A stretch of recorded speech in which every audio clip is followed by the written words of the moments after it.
great way to start this Friday.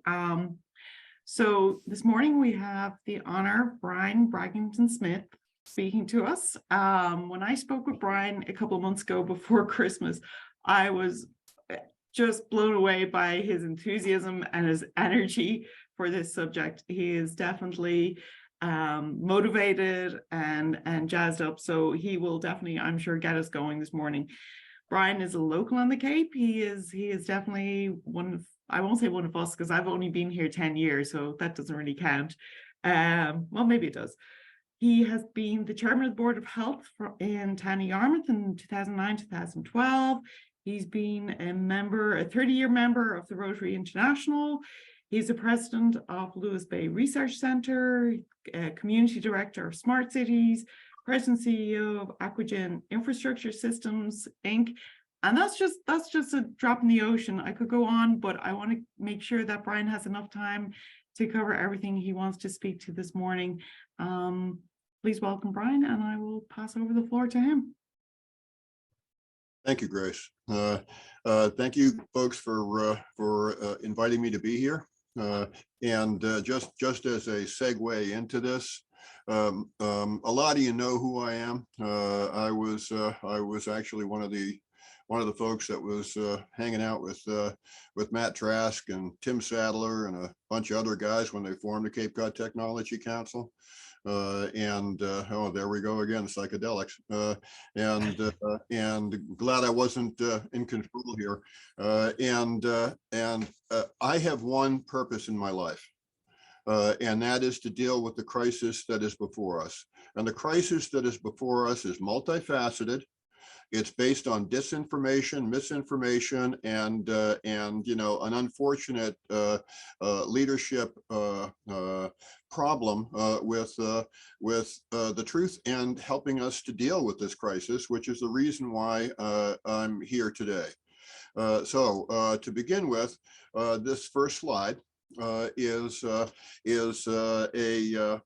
composition of different images from the Global Clean Energy Action Forum that was held in Pennsylvania this past September. It was sponsored by the Secretary of Energy, and we were one of the invitees. So one of the reasons that I was one of the invitees is because they recognize what I'm doing. They recognize that what I'm saying is correct, and that we're in a heck of a bind.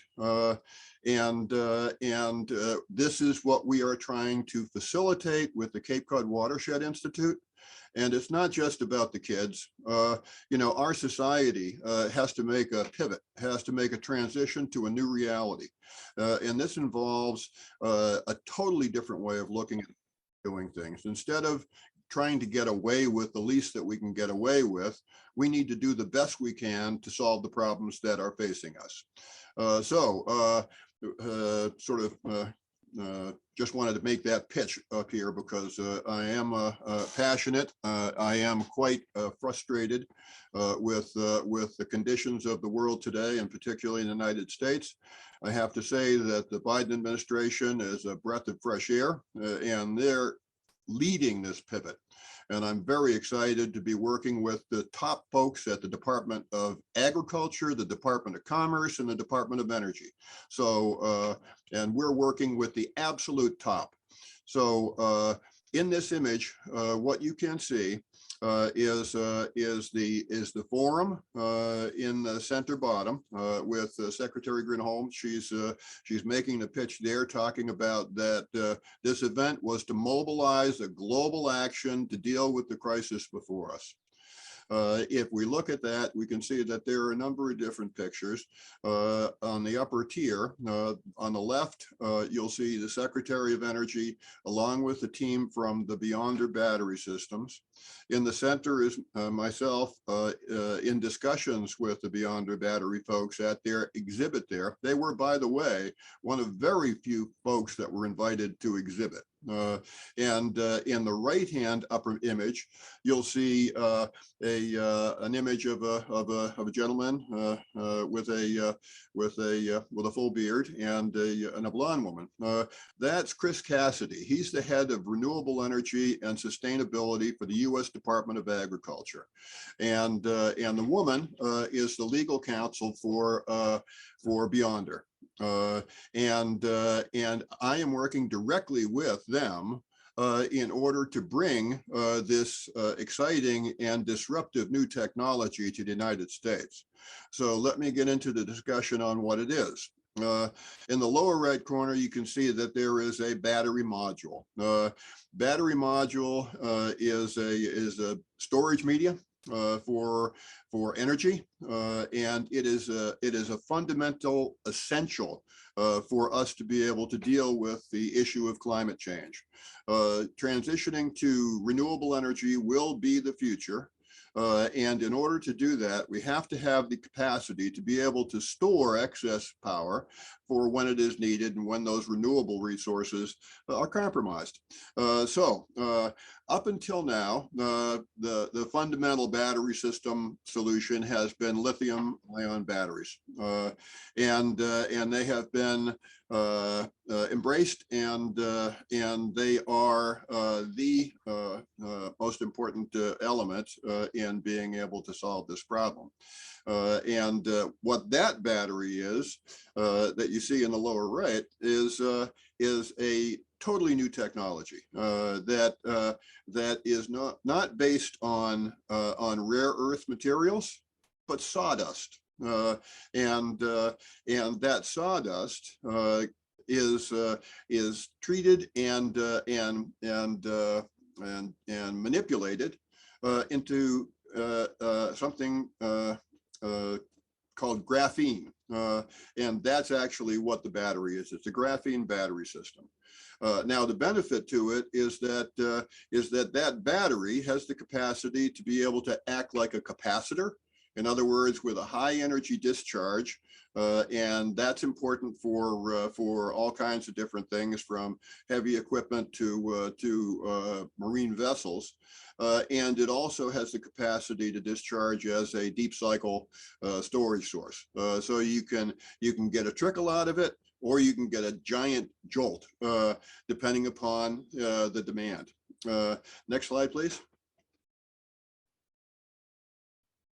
Okay, so this kind of encapsulates the whole situation. We're in a bind, and that bind has been caused by us. We have a penchant for pollution, and we've done a great job of polluting pretty much anything, from our water to our atmosphere to the world around us. And it's time for us to pivot and move away from that. And that's what this is all about, because if we don't do this, if we don't make this transition right now, we could be facing the next great extinction, and that will include us. So what I'm asking you folks here to do today is to take a look at what we're saying here.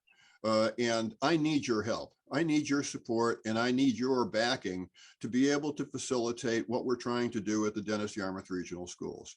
And the Dennis-Yarmouth Regional School project is not just intended for the kids. The idea is that our society is in need of the ability to be able to transition to new career paths and new opportunities. And particularly here on Cape Cod, we're desperately in need of sustainable jobs with future potential. And that's what this is all about. It's time for us to embrace the challenge and take a leadership role globally. And by the way, we are already recognized by Rotary International, 1.4 million members around the world, as a critically important project. So next slide. Okay, as I've been saying, we're in a crisis, and our planet is in desperate shape. We're desperately in need of answers, and the little arrow there points to Cape Cod, and that's where I live, and that's what I'm trying to do. Next slide.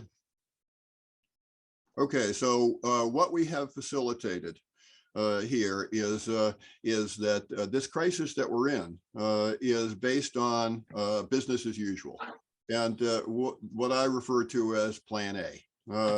Plan A has been a dismal failure. And it is the basis and the cause of all of the crises that we face. Everything from jobs to you know, sort of a lack of inclusiveness and embracing the challenge and the opportunity. What we have done is to facilitate the Cape Cod Watershed Institute, and we are bringing about Plan B. And we're doing that in 3 locations, at the Watershed Institute, at the Pamet River watershed in Truro, and at a project called Sandwich Green, located in Sandwich. Next slide. I want to preface this because I am a Rotarian, and I live my life by this 4-way test. And the 4-way test is based on truth, on inclusiveness, on goodwill, and creating a more amicable and collaborative society, and trying to generate benefits for all concerned. Next slide. So these are our causes: promoting peace, fighting disease, clean water and sanitation, families, mothers and children, education as a primary focus, growing local economies, and restoring our environment. Next slide. Lewis Bay Research Center. Actually, I've been engaged in this since I sat down with Tim Sadler and the guys that formed the Cape Cod Technology Council and discussed the crisis that was perfectly well understood then. And in fact, Tim Sadler, when we were talking about forming an infrastructure committee there, turned to everyone and said, you know, we're all talking about the World Wide Web, and at that time, Cape.net had just formed, so it was kind of like the birth of this thing. And he said, you know, all this internet stuff is important, but you know, we ought to really be focusing on what Brian's talking about, because without the environment, we're all screwed. So next slide. So the reason that we're in the critical state that we're in is that our climate has been completely disrupted by our activities, and it's reaching dangerous proportions. Our oceans are in critical condition. I can tell you from a personal standpoint of being fully immersed in the aquatic environment that we are in a crisis. Our bays, our harbors, our coastal waters, and our freshwater environments are under siege, and they're under siege by us. So we have to take the initiative to change this. Basically, we have our communities have ignored watersheds and have ignored the need for infrastructure and have continued with this business as usual scenario. And what needs to happen now is disruptive innovation and bold vision to change the course that we're on. Next slide. Okay, this is a slide that shows the annual symposium for Rotary International in Taipei in June of 2021, and I was one of the presenters, as you can see, this is the most important cause that Rotary International has ever undertaken, and it is the point on which we are building this. Next slide. You can pass by that. We've already seen this. Okay, so this map is really the problem and the answer. What you see here is Cape Cod. And what you see, all of these little boxes and squiggly lines in the yellow, that delineates the watersheds on Cape Cod. If we don't deal with things on a watershed-based level, we're not solving the problem. And the problem is that the EPA, the county, and a number of folks have decided that there's only one watershed on Cape Cod. They call it the Cape Cod Watershed. And the problem is that it's not one watershed. There are nearly 60 watersheds. And by ignoring those boundaries and ignoring those parameters, we are never going to be able to solve the problem. Next slide. Okay, in order to make this transition, we've got to make a serious psychological transition in our attitude and our focus. What I call the 3 R's. What that means is we've got to start taking responsibility for the problem we've created. We've got to take a responsibility for the future that is now threatened. And we have to take responsibility for the world around us. Yeah. And this is absolutely critical. Next slide. Okay, this is what I call the resiliency polygon. And basically what I define as a connected community means that everything is connected. And as it is today, nothing is connected. Everything is fragmented and in isolation, and is the fundamental problem with what we are facing today. So what we need to do is we need to look at water, we need to look at food, we look at energy, we look at the built environment, the benefit of the Internet of Things and transportation as a unified, holistic approach. And that's the only way we're going to be able to build resilience for the future of our world. Next slide. Okay, algae and the Aquagen system was created by me, and it came about because of the research that I've been doing in the coastal environment, an epiphany that occurred when I was standing on the shore of the Swan Pond in Dennis, looking at a fish kill and smelling strong hydrogen sulfide gas at an event that was a travesty. What I was doing, I was looking out over the pond, and there was an ulva bloom. Ulva is a green leafy algae, macroalgae, and it's caused by nutrient loading. And this algae bloom was so severe that hydrogen sulfide, which is a byproduct of anaerobic digestion, which, by the way, is a toxic gas related to hydrogen cyanide, what they use in a gas chamber. What I was looking out over the pond, and I was thinking to myself, why is this happening? Why is crisis before us?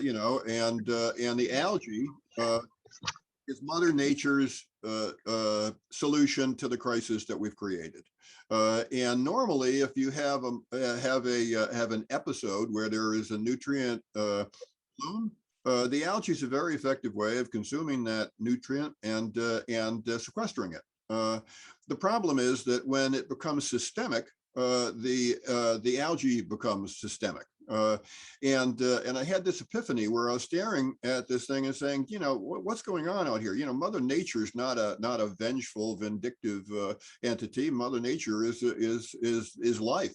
Why is this happening? I mean, here I am, and this is the whole generation of summer flounder dead, and it suddenly came to me that what has happened is that Mother Nature has been overwhelmed by the human race, and that is the problem. Now, the algae is actually a benefit, and in fact can be really important on a whole bunch of different levels.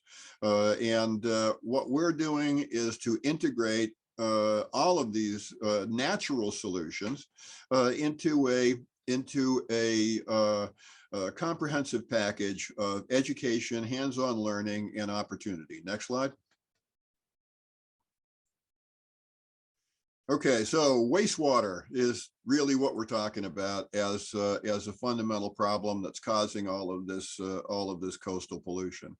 Now, in 1993, I installed the first membrane bioreactor system on Cape Cod, recycling 100% of the water at a laundry center, and proved that we don't have to marginalize our treatment systems. We don't have to go for the bottom and seek the lowest common denominator. That we can seek the best solution, and it doesn't have to cost anymore. And it turns that water, 96% of it, can be made available as an alternative water resource. This is where we've got to go. EPA agrees with that. DOE agrees with that. The U.S. Department of Agriculture agrees with that. So why aren't we doing it? Next slide. Okay, this is sort of a compilation of our lab, which is closed now. And is the subject of the DY Watershed Institute, moving the whole facility over to the DY campus to create a Center for Experiential Learning, Workforce Training, and Education on the 21st century challenges and how we can bring Cape Cod into the 21st century and take a leadership role in this global crisis. Next slide. Now, in looking at what we're up to, we need to be thinking holistically. In other words, we can't be focused on everything in isolation, and every opportunity represents multiple opportunities. And it's up to us to be able to have the intelligence and the vision to be able to embrace this. What you see here is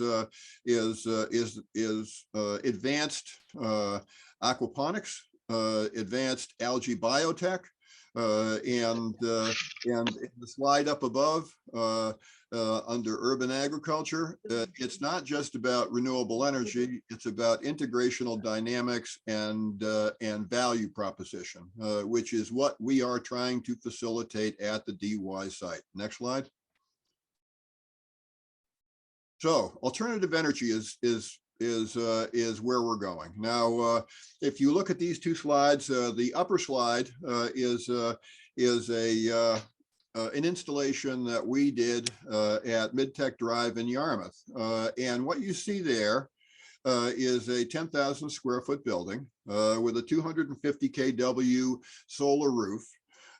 You can see just to the foreground on the right hand side there, just a small box kind of thing sticking out. That's a battery storage unit. And if you look to the top of the screen, you can see that there are 3 EV chargers located there. That is a nanogrid. It is an integrated technology cluster that includes renewable energy, battery storage, and EV charging. We've done it. It's there. It's now this needs to be replicated, and it needs to be replicated everywhere. Now, if you look at the lower picture, what you can see is an industrial scale battery installation. Now that right there, if I can read it properly, I believe that that's a Tesla installation. Now, one of the problems with conventional lithium batteries is that they have an unfortunate tendency to burst into flames. Not universally, but on occasion, and it's a problem. Next slide.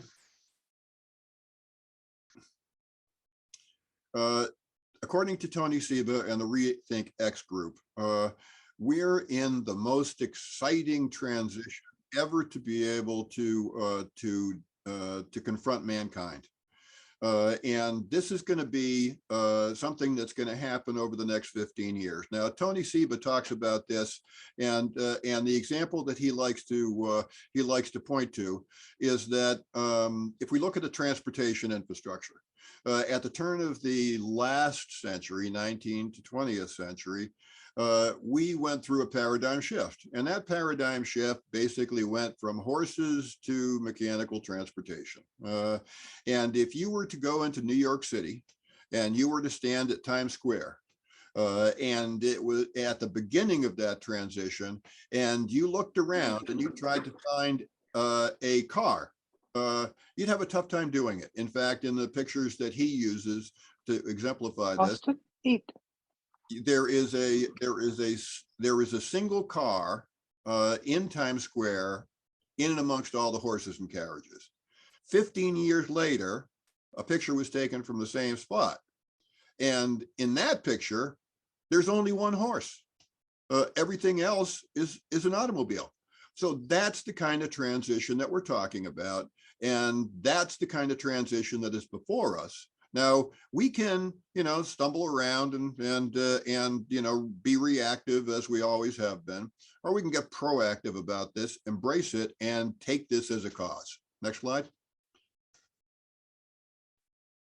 Okay, where we're going to need to go is the connected community. And as I showed in that earlier slide, microgrid, nanogrids, those are going to be the future. And everything needs to be connected, as with that other slide about the resiliency polygon. And this is how it's done. Everything from the hot water heater in your house to the heat pumps and the electric vehicles is going through a transition that's going to be all connected together in a smart grid. Next slide. To do this, we're moving forward with some really exciting projects. Now, this is the Sandwich Green location. And what I'm going to tell you right now is that you get Peters Pond right there, and you got Pimlico Pond right there, and you've got Mashpee Pond right there. Those are all desperately polluted waters. And it pains me to have to say that. It disturbs me to realize that this is our reality. And that's the reason why we have undertaken this new initiative for net zero. And basically, next slide. The way that we're facilitating it, and by the way, this is an earlier image from 2019. But what you can see is item D is a 6.5 megawatt DC PV installation, ground-mounted solar agri-solar installation, and that is intended to become a working farm and a renewable energy platform. It is going to include battery storage, and it's going to be the Beyonder battery system, and all of these buildings and everything else, this is intended as a comprehensive, integrated, fully connected, microgrid-based net zero community for Cape Cod. Next slide. Once again, this is just to encapsulate what I was talking about a few minutes ago. The built environment is the most important element in being able to deal with this whole crisis. If we don't make our community, our residences, our buildings, and everything else connected together and smart, we're going to be in trouble. But if you look at this, what this really is a platform for opportunity for the future of Cape Cod and Cape Codders. Next slide. This is an image of net zero construction. Now you look at it and you're saying, oh, that doesn't look like, sort of Patty Page, Cape Cod. That's not a little quaint cottage. No, it's not. We can't afford quaint cottages anymore. We can't afford single family residences. We got to have housing. We've got a crisis here where people are desperate to find some place to live. And our regulations and our focus is causing the problem, not helping the problem.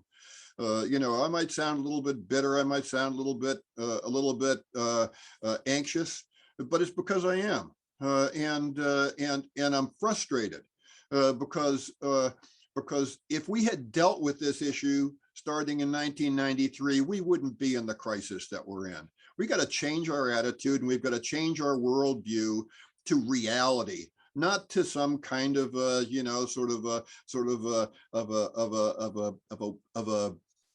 non-existing reality of 1954 Cape Cod. Next slide. Okay, this is something that I find to be very exciting. This is a solar-powered community infrastructure system based on public lighting and infrastructure. In other words, the street lights and the public safety lighting that is in our communities. What you see there is an independent, standalone, unwired, solar-powered infrastructure unit. You see that kind of a cylindrical tube? That is the solar panel. And that each one of those will carry enough battery storage in it to be able to light for 3 days without any sunshine. Now, the really cool about this is that it also has the capability to be able to provide a wireless Wi-Fi interconnection and network, so that you can provide not just community illumination, but anything from sensors that would sense for smoke, gunshot, you know, CO2, you know, ozone. This is all important stuff, and it's the future. And all of these technologies, this particular spectrum, none of this is wired.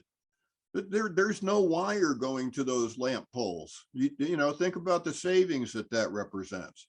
You know, think about the community budget and how much each of our communities is spending for street lighting. You know, moving to LEDs from the old incandescent bulbs, that was a big plus, real win. Now we have the opportunity to make the next transition, and then this represents it. So next slide. And of course, EVs. You know, everybody's talking about EVs. Tesla's, you know, the belle of the ball, and as a result, every automotive company in the world is going at a neck break pace to come up with the next best EV unit. And I am so excited to see this whole evolution happening. Next slide. Okay, here we are at the DY Regional EcoCampus, the reason we're here today. And if we look at that campus right there, that's a representation that I did back before the construction of the new middle school, which is that kind of a weird, you know, little cluster up there in the upper left. That school is now about to open. And as a result of it now being about to open, we now have the opportunity to move forward with the Cape Cod Watershed Institute. Next slide. Brian, this is just a good check-in point here. It's 8:40. Also haven't seen any questions come in. We'll have some time at the end to ask questions, or you can put them in the chat if you want to save it and we can review at the end. Okay. All right. So this is this slide basically is outlining what's going on and who our partners are. That image of the students in the lab coats and all that, that's something called a Newton Room, Advanced STEM Study Classroom Orientation. We're working with them. They're a Norwegian group that is leading the world in STEM education and experiential learning. And the Cape Cod site is going to be the US showcase for this new technology. And our focus is the kids, of course, because it's an eco-campus and it's educating our kids. But to my mind, it's not just the kids that should be included in this. This needs to cast a much wider net and provide opportunities for any Cape Codder to be able to transition into this new reality and opportunity. Next slide. Okay, this is the first phase. You can see the new middle school is about completed there. One of the first things we want to do is to look at the existing infrastructure and to upgrade it. So the first project that we're looking at is trying to figure out how we might be able to upgrade that ground-mounted solar unit in the center there that's got little arrows. Solar and turn that into an agri-solar installation where the kids will be able to actually participate and run the thing and raise food for supply to the cafeteria, creating a circular economic dynamic and helping kids to be able to understand that it's what we do that casts the future that we're going to inherit. Next slide. This is another diagram of the net zero eco-campus design, and the idea being that it's about water, energy, and food, and what you see there is aquifer thermal energy storage, heat pump based heating and cooling, and net zero as the ultimate objective. Next slide. The Internet of Things is upon us, and everything is now being connected. In the upper right picture there, you can see a YSI 6600 remote monitoring system that we had been operating in Lewis Bay for over 10 years, and we're in the process as an element of the new campus with a complete retrofit of all of those remote sensing units as an element of the educational technology platform. Next slide. This is a picture of the Pamet River watershed and the net zero evolution. And we are working on basically replicating something similar to what we showed at the Sandwich site and at the DY site there here in Truro. Much smaller because it's a smaller community, and that's more appropriate to the Truro community scenario. Next slide. So in closing, what I'm asking everybody to try to do is to take note that Rotary International has come out and said that basically ending poverty and protecting the planet is a critical issue for our society. And Jennifer Jones is the new president for Rotary International, and she has set this as an international priority for all Rotarians, which means me too. I'm a member of the team of cadre of technical advisors for Rotary International because of all the stuff that I do and because of this crazy penchant that I've got to be totally focused on this, and basically what I'm asking the Cape Cod Technology Council and each of you individually to do is to do a little bit of soul searching. And ask yourself, is what I've been saying today factual? Does what I'm saying today sound like the truth? Does what I'm saying today make sense as a new course for Cape Cod? If it does, then please make the commitment to get in behind what we're talking about doing, and let's make it happen. Thank you for the opportunity to speak with you today. I will not stop on this quest ever. So whether or not you're standing behind me or you're standing in front of me, I'm going to be fighting this fight. And all I'm asking you to do is to help me do it. And Kathy, with Mass Hire, this is critically important for our future. And I particularly would like to invite you to participate in this at a very high level and to become engaged here. Okay. So thank you. Yep, you're welcome. I like the conviction, Brian. I can't help it. I can't help If only everyone felt that way about a lot of things, right?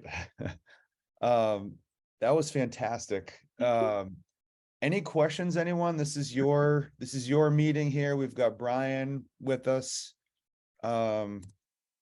I have a couple questions. I always have questions, but I want to wait to hear from the membership. Give everyone else an opportunity to ask questions first. Spiro? Brian, if we have time, could you go back and dissect the DY project a little more? Sure. Can you be more specific, Spiro? Like what? So what are we looking at here? Okay, so what we're looking at here is the existing campus. Okay, the most obvious structure is the Dennis-Yarmouth Regional High School, and that's the large sort of multi-lobed building in the foreground. With DY High School is identified there. Right now, that campus, that treatment system that treats that wastewater is secondary. Meaning it doesn't do what it needs to do in order to protect our environment. Like any other wastewater treatment system, pretty much anywhere on Cape Cod, we've been going for the low-hanging fruit. We haven't done the right job. And actually, that's something that I've been trying to facilitate for over 15 years. Upgrading that wastewater facility, creating an alternative water recycling system that would then make that campus a net zero campus for water and energy. It's already got PV, it's already got a number of installations and elements that are forward thinking and spot on, but they're fragmented and not connected together, and that's what needs to change. We need to do this in a holistic approach. Okay, so if you look to the left of that high school, you can see that there's the ground-mounted solar. Once again, if you go over to that site and if you look at those solar panels and you look at the ground under them, it's basically a dirt lot that's got solar panels in it.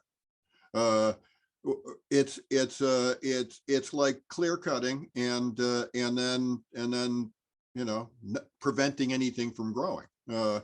It's a problem.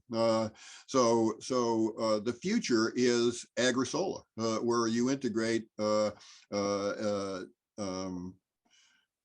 beneficial activity in growing and restoring plants and vegetation in and around those solar panels. So you're solving more than one problem.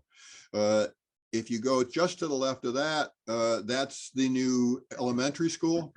As you can see, there aren't any solar panels on that, but it is an existing building. And then, of course, you can see the polygon there that talks about the new school site. Those are the three school buildings: elementary, middle school, and high school. And the beauty of that is that those are in one campus. You have the ability to be able to demonstrate for kids from kindergarten all the way up to high school and senior level how a net zero campus can work, and to create an educational experiential learning platform for our kids that will help them to be able to deal with the reality of the 21st century. That's basically what we're looking at. The red is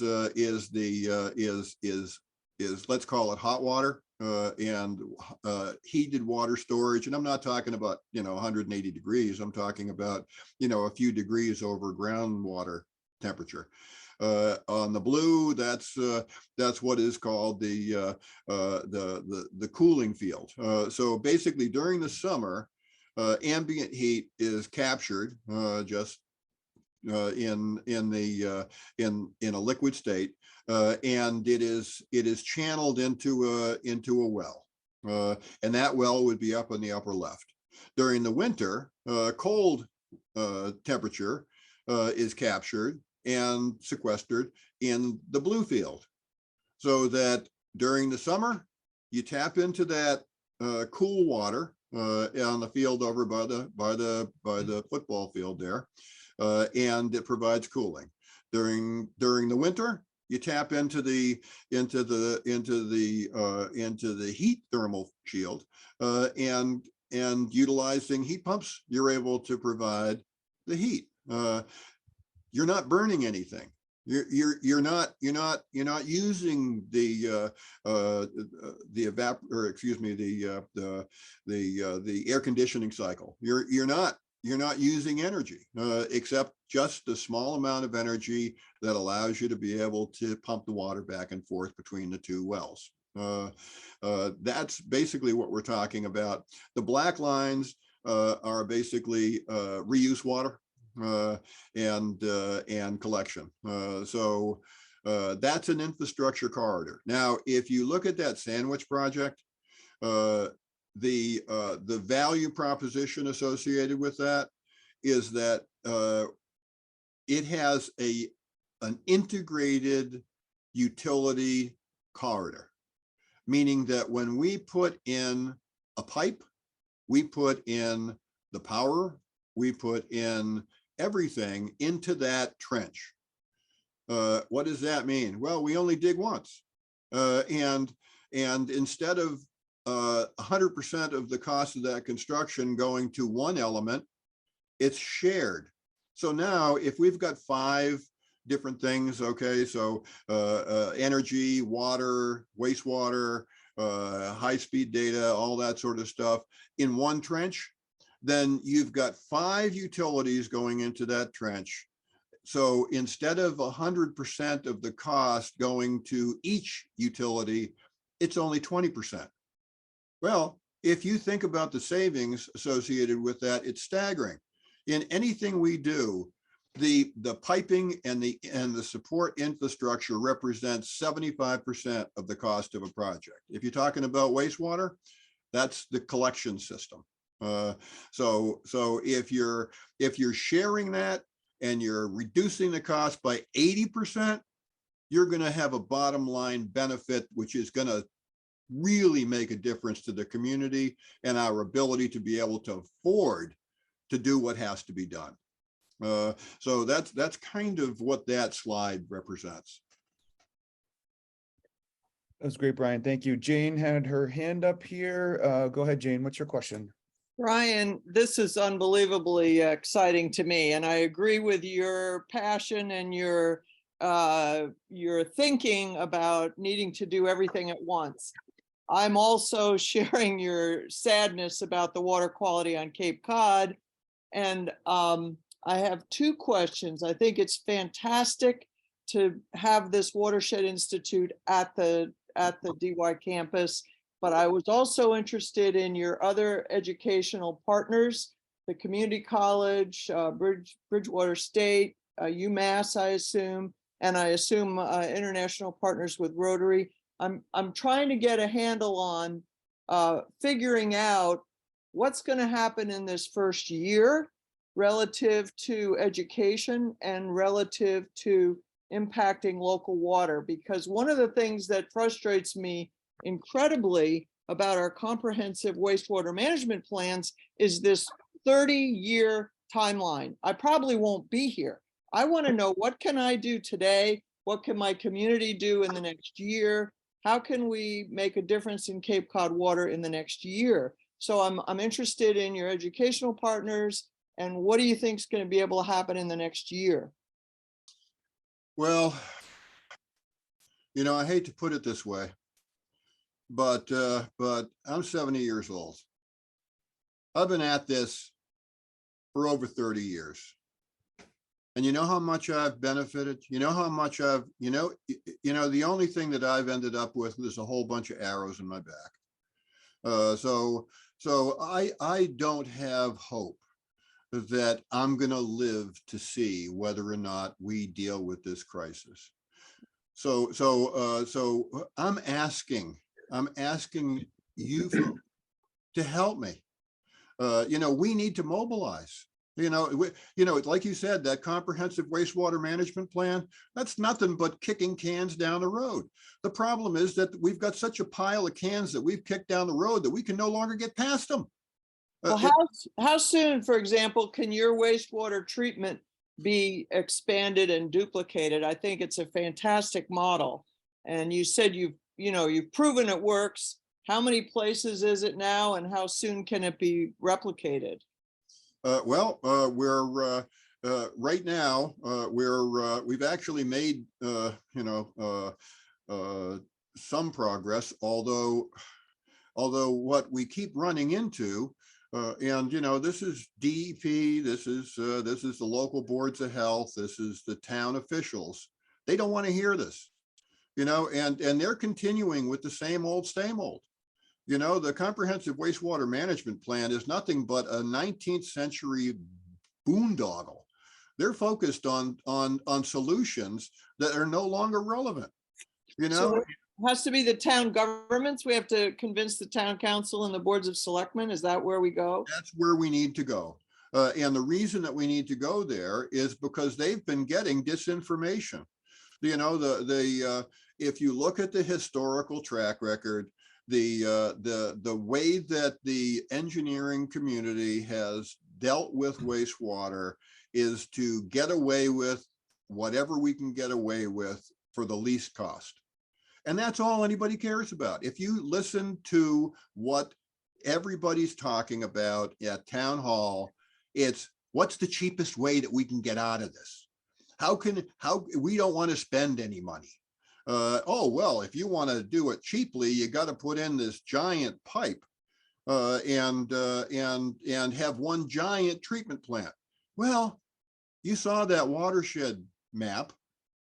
You're just causing the problem. You're not solving the problem. We need to create distributed solutions. What we're doing on the energy side, we need to be doing on the water side. That's basically where it needs to go, and it requires a sea change in mindset and attitude. I've been saying this, like I said, for 30 years, and when I'm saying it and they turn and say, "Okay, CDM, what do you think?" "Oh no, he doesn't know what he's talking about. You don't need to do that. All you got to do is this." What about the battery? That graphene battery sounds extremely exciting. How close is that to being fielded and mass produced? And boy, I'm glad you brought that up, because one other thing about that battery is because it's based on the biochar, it doesn't burst into flames. It eliminates the fire hazard, and it's significantly less expensive, and it's got a cycle rate of 100,000 charges. We are now partnered with Beyonder to demonstrate this technology in the US. We have got the head of renewable energy for the Department of Agriculture, because guess what? Biochar is an agricultural process. great. Chris Cassidy has said he's got a $2 billion budget and he's 100% committed to what I'm doing. So That's fantastic. so I'm not just blowing smoke. I'm not just some crazy guy out there on the edge, kind of wandering around as a dervish. I'm someone who's made a difference. I'm someone who the people at the top are listening to. And I don't know how I do this, but I've done it. And the Beyonder folks are now focused on Cape Cod as the show place for this evolutionary battery technology. Now, if you think about what Maura Healey is talking about as Massachusetts taking a lead in the renewable energy sector, this is the biggest opportunity to come down the pike. And we have it. But what we need to do is to build consensus, build support, and make it happen. We're ready to do it. We're going to be putting in a 4 million megawatt hour beyonder battery storage BESS system in Sandwich. They are already in the process of putting that together for us for our Sandwich project.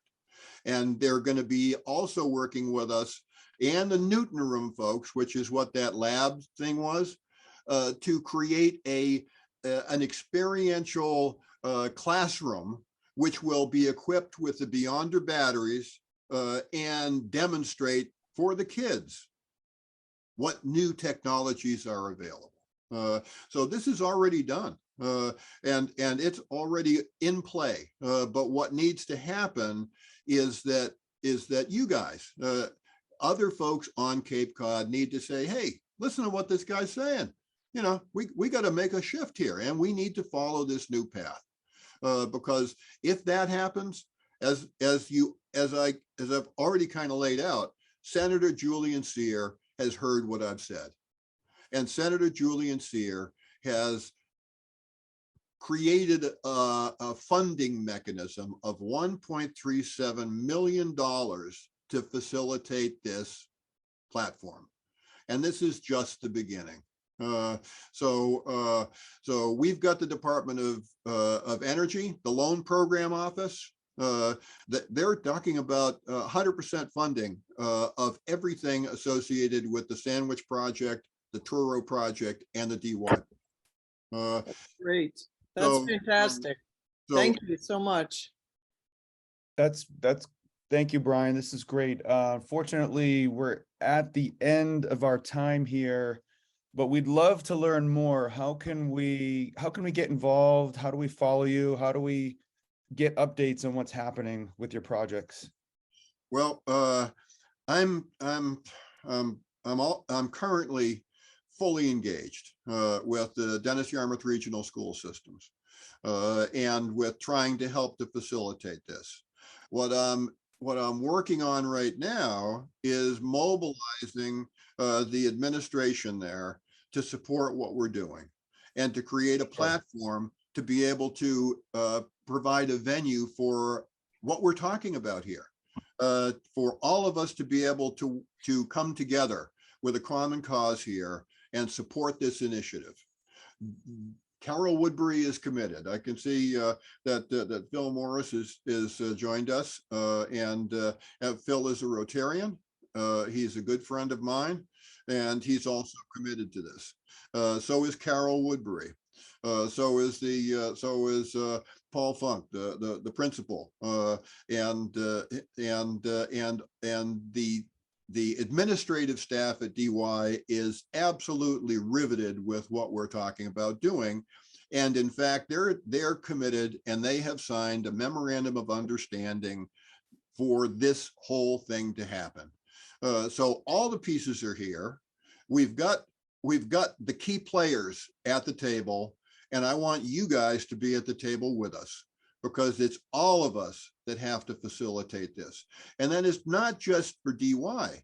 This is a model and a template that can be replicated everywhere so that our kids and our society can transition to the new reality. It's what we have to do, and there's no other choice. And that's all I'm trying to tell everybody. And that's all I'm trying to put forth here. Well, we're listening, Brian. And with that, on that note, we're going to wrap up. We'll have the presentation will be available along with your contact information. And once we get the video up, we'll distribute that also. Want to say thank you for spending an hour of your precious time with us this morning. I hope you found this valuable. I certainly learned a lot. And there's a few slides here I'm actually going to go back to. I'm interested in also that said, have a great weekend, everyone, and we'll see you. Thank you again, Brian. That was amazing. And we'll see you hopefully at our first Friday in March.